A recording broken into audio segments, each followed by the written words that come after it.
आप सबको नमस्कार, सत श्री अकाल। आज पूरा देश देख रहा है, हमारे देश का किसान कड़ी ठंड में रात को आसमान के नीचे खुली सड़क पे सो रहा है। ये सोच के सारी रात नींद नहीं आती। आज कोई भी देशभक्त ये देख के चैन की नींद नहीं सो सकता।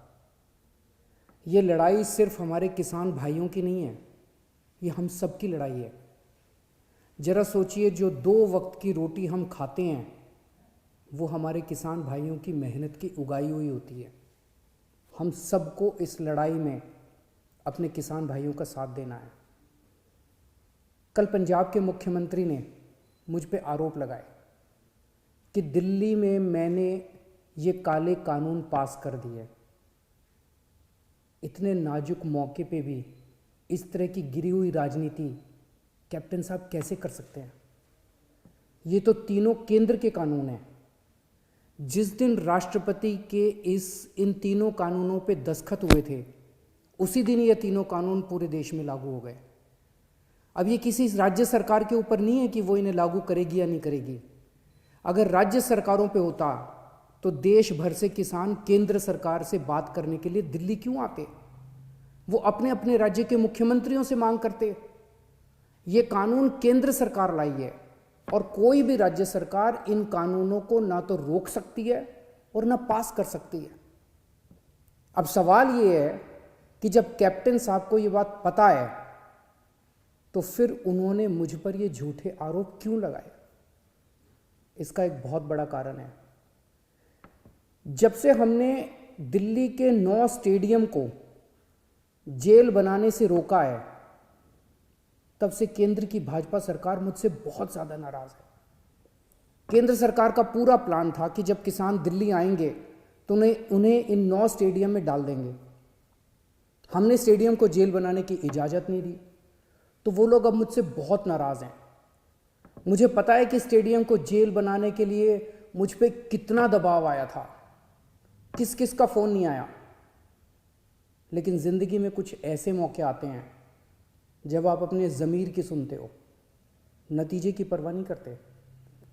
कैप्टन साहब, क्या इन्हीं लोगों का आप पे दबाव है जो आप मुझ पे झूठे आरोप लगा रहे हो, मुझे गालियां दे रहे हो, बीजेपी की बोली बोल रहे हो, बीजेपी के साथ ये दोस्ती निभा रहे हो, या कोई दबाव है क्योंकि आपके परिवार पे ईडी के केस चल रहे हैं आजकल और ईडी के नोटिस भी आ रहे हैं आजकल?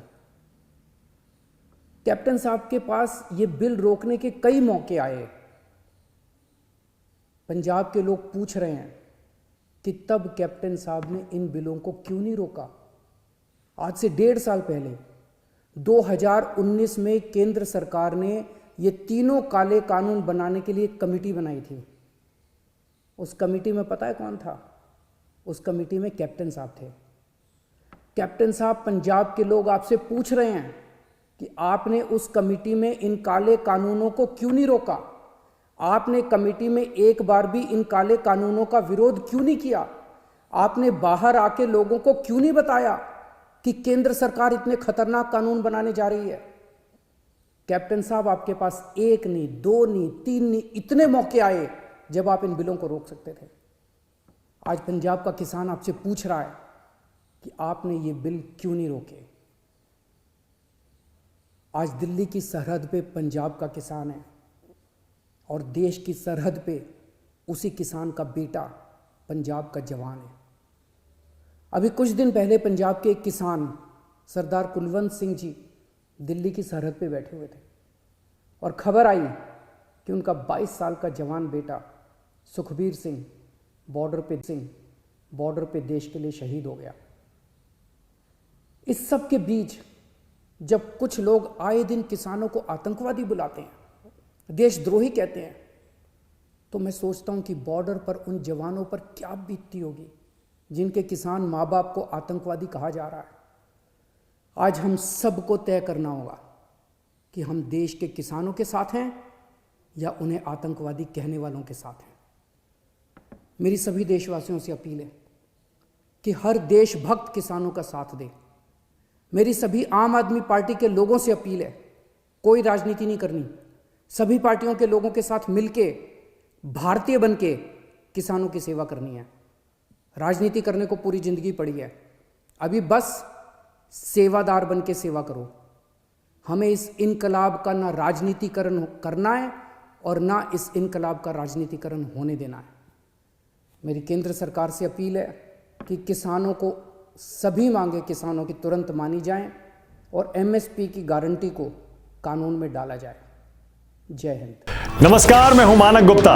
अगर आपको हमारा ये वीडियो पसंद आया हो तो इसे लाइक और शेयर जरूर करें और हां, हमें सब्सक्राइब और फॉलो करना ना भूलें ताकि आप देश और दुनिया की कोई खबर मिस ना करें। तो जुड़े रहिए हमारे साथ और देखते रहिए न्यूज़ 24।